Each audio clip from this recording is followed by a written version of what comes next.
సహాయం కోసం ఎదురు చూస్తూనే అకౌంట్ నెంబర్స్ ఇస్తున్నాను ప్రతి వీడియోలో కూడా. మీకు ఎప్పుడు వీలైతే అప్పుడు, వీలైతే నెలవారీ సహాయం చేయండి, లేదు బల్క్ ఒకసారి చేయగలుగుతామంటే సహాయం చేయండి. అక్కడ హుండీ ఉంది, ఆ హుండీలో వేసేయండి, ఫోటోలు తీసుకోండి. అక్కడ వేయండి, ఇక్కడ తీసుకోండి. అక్కడ 100, ఇక్కడ 100.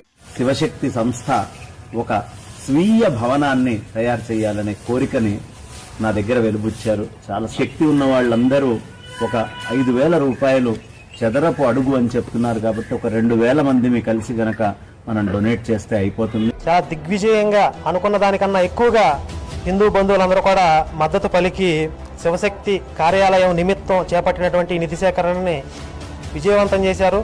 బ్యాంకులో ఇరుక్కున్న 2.5 కోట్ల రూపాయల ఆస్తులను విడిపించడానికి దేవిరెడ్డి గారితో కలిసి కరుణాకర్ గారు చేసిన ప్లానే ఇది. కనీసం ఒక 10 రూపాయలైనా పర్లేదు, 50 రూపాయలైనా పర్లేదు, ఎంత ఇచ్చినా పర్వాలేదు. దాన్ని బేకింగ్ అంటారు.